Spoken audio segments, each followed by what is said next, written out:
Ils étaient les ombres du maréchal, les hommes les plus proches, les plus redoutés, mais aussi les plus loyaux de l'histoire politique du Zaïre. Pendant plus de 30 ans, les gardes du corps de Mobutu Sese Seko formaient une muraille invisible autour de l'homme fort de la Deuxième République. Leur existence se déroulait loin des caméras, dans un monde où la discipline, le secret et la loyauté absolue étaient les seules règles. Certains deviendront des légendes. D'autres sombreront dans l'oubli, la fuite, l'exil ou le scandale. Mais tous ont vu de près ce que signifie protéger un dirigeant dont le pouvoir reposait autant sur le charisme que sur la peur. Aujourd'hui, nous remontons le fil du temps pour raconter le destin de ces gardes, ces sentinelles du régime. Qui étaient-ils vraiment? Et surtout, que sont-ils devenus après la chute du léopard? Numéro 8. Louis Bobozo est l'une des figures fondatrices de la garde rapprochée de Mobutu. Ancien compagnon d'armes du maréchal, dès l'époque de l'armée nationale congolaise, il fait partie des premiers militaires à organiser la sécurité personnelle du jeune chef d'État après son coup d'État de 1965. Bobozo appartient à cette génération d'officiers formés dans l'urgence, dans un pays encore instable, où la loyauté comptait plus que les grades. Avec son charisme et sa discipline, il devient un pilier des premières unités dédiées à la protection du président. Durant les années 60 et 70, son nom est associé à plusieurs opérations visant à sécuriser les déplacements et résidences de Mobutu, notamment à Gbadolite. Après avoir servi fidèlement, Louis Bobozo s'efface progressivement de la scène militaire à mesure que de nouvelles unités d'élite prennent le relais, telles que la garde civile et plus tard la DSP. Sa trace devient discrète, presque effacée, mais son rôle de pionnier dans la construction de la garde présidentielle reste incontestable. Numéro 7. Albert Kunyuku fait également partie des premiers noms associés à la garde personnelle de Mobutu.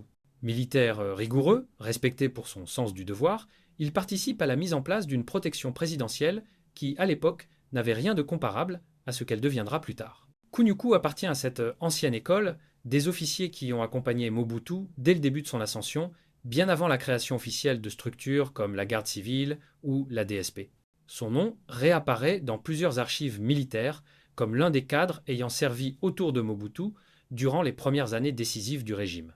Fidèle, discret, il représentait la figure du militaire discipliné et constant, loin des excès et rivalités qui marqueront plus tard l'entourage du maréchal. Avec le temps, son rôle s'atténue au profit de nouvelles figures plus puissantes, mais Albert Kunyuku reste l'un des anciens, symbole d'une période où la garde présidentielle n'était qu'une structure naissante, construite sur la confiance personnelle de Mobutu. Numéro 6. Lombo Mundeke est sans doute le garde du corps dont le destin fut le plus tragique. Ancien membre de la garde présidentielle, il sert Mobutu pendant des années avant de fuir le pays en 1997 lors de la chute du régime. Il s'installe ensuite en France, où sa vie prend une tournure dramatique. En 2009, un incendie ravage son appartement à Nancy. Ses 4 enfants, âgés de 3 à 7 ans, périssent intoxiqués par la fumée. Mundeke est retrouvé vivant, inconscient dans la cuisine. L'enquête conclura à un incendie volontaire, déclenché par un adulte. Jugé en 2014, il clame son innocence, affirmant n'avoir jamais voulu tuer ses enfants. Sa défense évoque un homme brisé, un AVC, une famille éclatée, un sentiment d'abandon.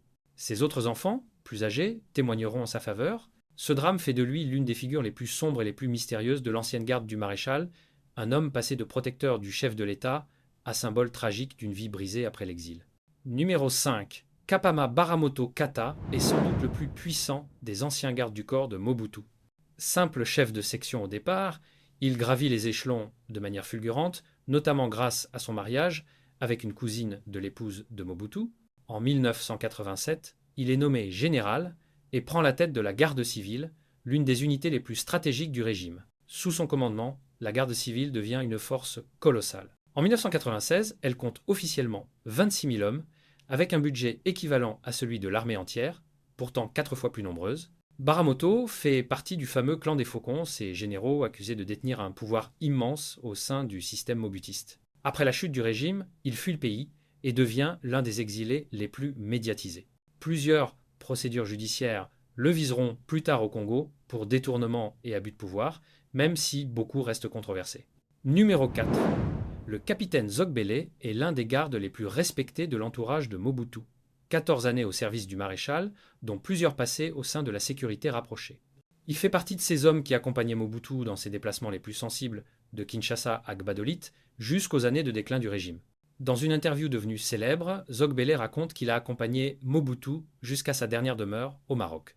Selon ses propos, il aurait même participé à l'enterrement du maréchal en 1997 comme l'un des rares hommes encore présents auprès de lui. Après la chute, Zogbele vit discrètement, loin des projecteurs. Son récit donne un aperçu unique de la solitude de Mobutu pendant ses derniers jours et du rôle crucial de ses gardes qui, malgré l'effondrement du système, sont restés fidèles jusqu'au bout. Pour beaucoup, Zogbele symbolise l'image de la loyauté militaire pure, celle qui dépasse le pouvoir et survit même à l'exil. Numéro 3. Motoko Elabe Hilaire est l'un des plus grands noms de la sécurité présidentielle sous Mobutu.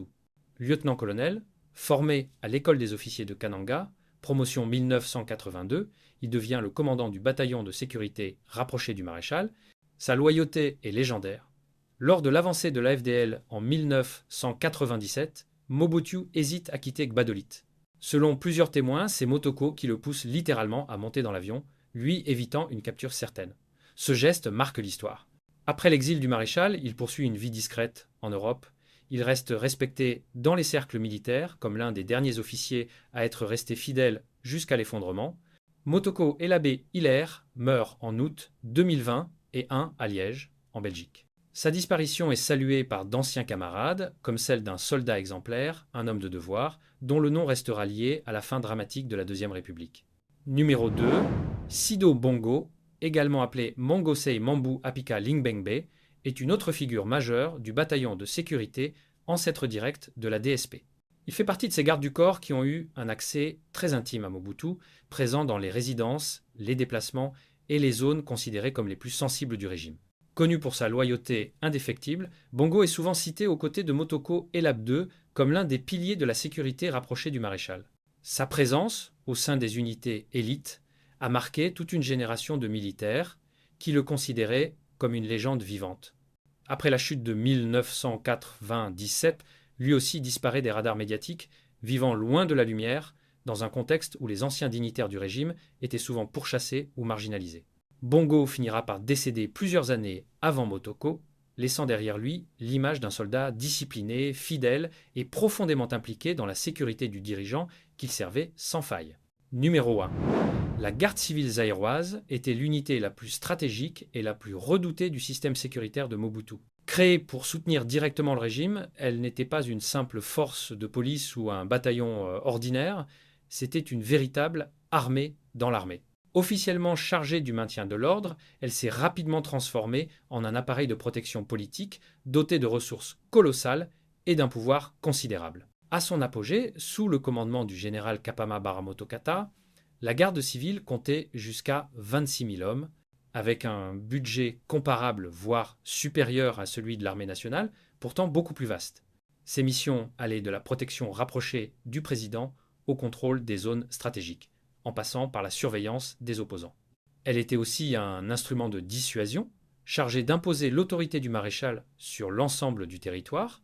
Pour beaucoup de Zaïrois, la garde civile symbolisait à la fois la puissance et la peur. Le bras armé du régime, loyal au maréchal, jusqu'à l'effondrement final de 1997. Les gardes du corps de Mobutu Sese Seko ne furent pas de simples soldats. Ils furent les témoins privilégiés d'un règne qui a marqué l'histoire du Congo-Zaïre. Certains sont devenus puissants, d'autres ont sombré dans des drames personnels, d'autres encore ont préservé leur loyauté jusqu'au dernier souffle du maréchal. Leur destin raconte, à sa manière, l'ascension et la chute d'un système basé sur la fidélité, la force et le secret. Lorsque Mobutu tombe en 1997, tout un monde s'effondre avec lui. Une élite militaire, une culture de la loyauté absolue, une façon de gouverner centrée sur la personne du chef. Aujourd'hui, leurs noms ressurgissent comme des fragments d'une époque révolue, une époque où la sécurité du président était confiée à des hommes prêts à tout sacrifier.